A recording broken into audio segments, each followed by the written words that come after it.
It's a mixer. Yep. Hi, exploring whiskey people. Welcome back to another episode of Exploring Whiskies. I'm Eric. I'm Kevin, and today we are going to be sampling Jefferson's very small batch.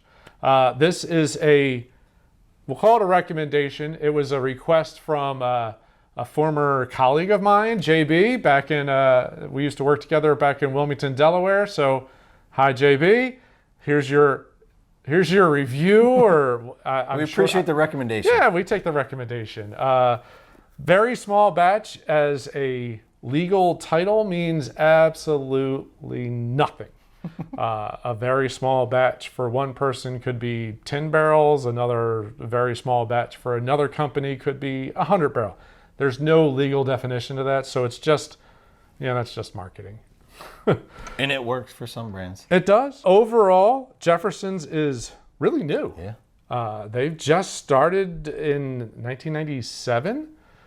They started sourcing all their whiskeys. It was a brand new company out of Kentucky, and they were sourcing all their whiskeys. They named the company it's funny, they named the company as a nod to a distant relative, a grandmother or something along that had previously gotten arrested for bootlegging. Gotta love that. You gotta love a little nod to the history of liquor. Overall, there's not a lot of history. There's not a lot known with Jefferson's. They now do 25% of their own juice. Yeah, I mean, this one's a blend of four or a couple different. Yeah, Kentucky, up to 4. Right? Kentucky straight bourbons. It's a blend. I think it's kind of interesting. Been around since 1997. There's some bottles of Pappy that are older than that. They're older than that. Way older than that.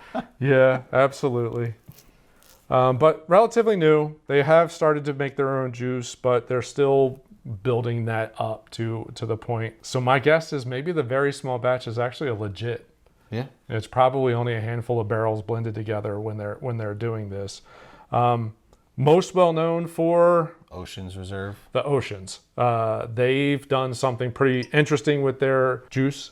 They've put it on ships and sailed around the world in 60 days or something along those lines, and the swaying of the barrels just adds flavor. It touches every... Yeah, adds more contact to the barrels and all that kind of stuff.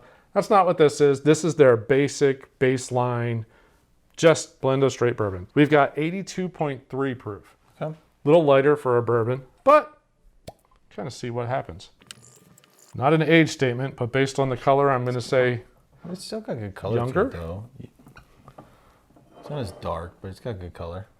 Yeah, it's definitely a little younger. I'm going to go with 2 to 3 years, probably. Not much leg to it. It's got that nose. It's got that It's younger. It's younger. It's got Yeah, it's a younger. little sharp. There's a little... A lot of corn, a lot of vanilla. Yeah, Okay. that's what I get the most is the musty corn. Yep. That's kind of the primary note. I know we've said it before, but anytime it's a bourbon, at least 51% is corn.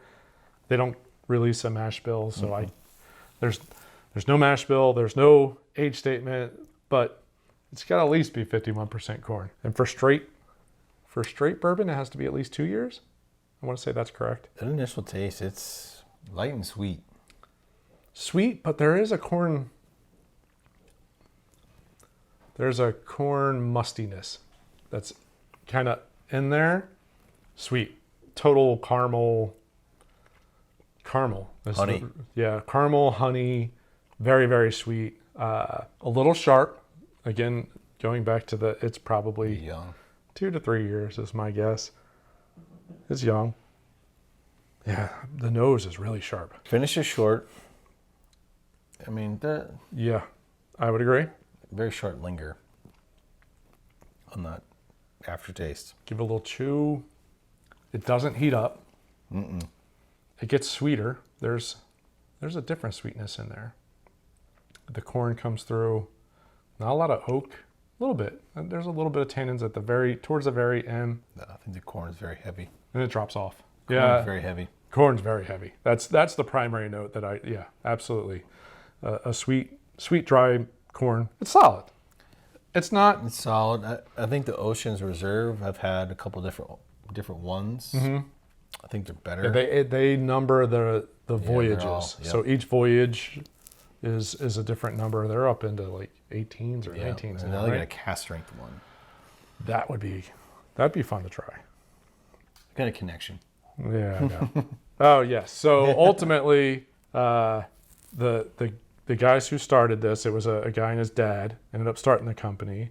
They ended up selling off to another company. That company ended up buying a distillery. That's the distillery that's actually making about 25% of their juice, though they're still sourcing about 75% of it. And then in the last, I think it was like late 2019. Is that right?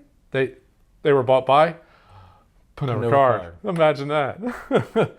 So I think a couple more years, it's gonna be all their own juice. I think they have enough distilleries. They could probably figure out how to put it all together. But yeah, I'm sure they'll ramp up this production, make it their own juice. I Age think a little longer, hopefully. hopefully this one gets aged a little bit longer. I know there's a Jefferson's Reserve, and I don't know what the difference is between the Jefferson's and the Jefferson's Reserve. My guess is going to be the age.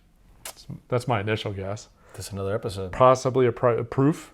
That's the other thing Those are really kind of the two big levers that you have there, but because I don't think the reserve's finished, so the levers are going to be proof or age. Yeah, corn, Yeah, it's strong corn.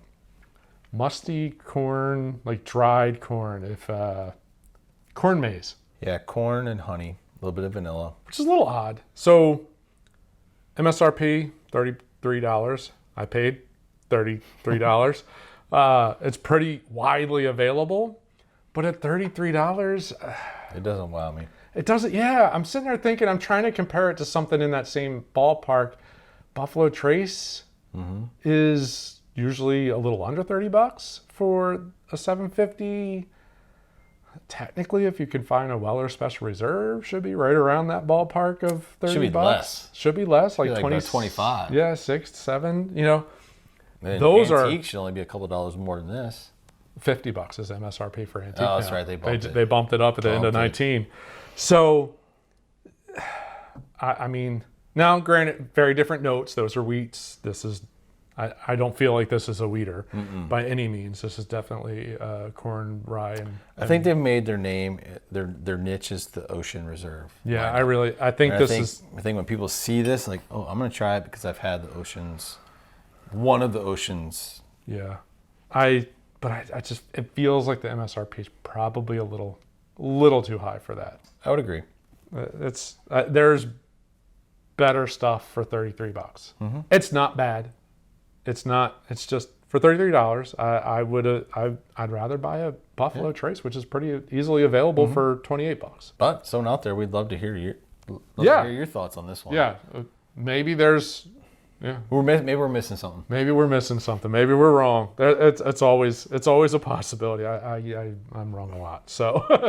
So I mean, again, I think the lineup. I mean, they've got a solid lineup. Yep. If you can find the different. There's this one. There's Reserve. There's the Oceans, and they have.